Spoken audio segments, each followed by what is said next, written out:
السلام علیکم ورحمۃ اللہ وبرکاتہ۔ کون بنتا ہے کسی کا سہارا؟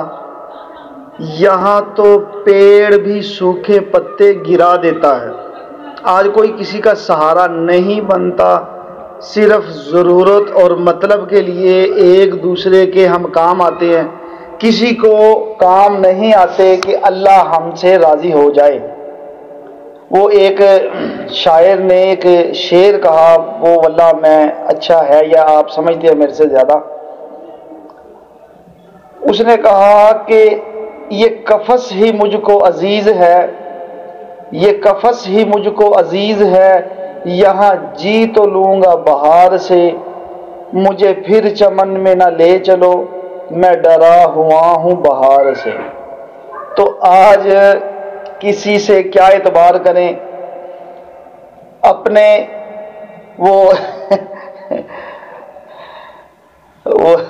ایک شاعر نے کہا نا جی کہ آج کس سے کیا بھروسہ کریں، کل میرے اپنے دامن سے، میرے اپنے دامنے پرچھائیں سے خنجر نکلا کہ میں کھڑا تھا، جو میرا جیسے یہ پیچھے آپ کو نظر آ رہا ہے نا، تو مجھے ایسے لگا کہ مجھے میرا جو یہ پرچھاواں بولتے ہیں نا، جو یہ جو نظر آ رہا ہے کہ اس سے مجھے خنجر آگے لگ رہا ہے، ایسے مجھے لگا۔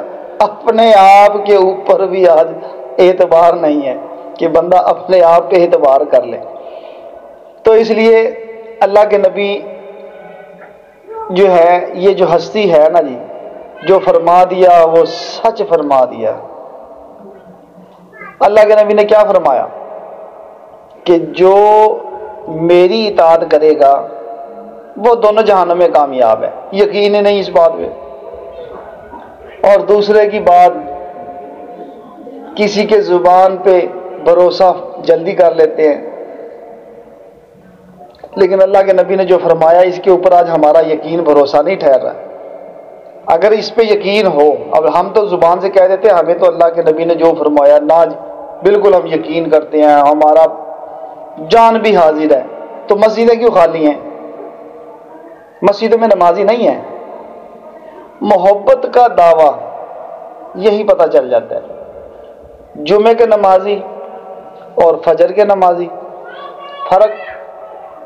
پورا ہفتہ ہماری مساجد خالی رہتی ہیں، مساجد میں نمازی نہیں ہوتے، نماز پڑھنے والے نہیں ہوتے۔ وجہ کیا ہے؟ اللہ اور اس کے نبی سے اگر محبت ہو، اذان ہوئی سر آنکھوں پہ اور مسجد میں چلیں گے۔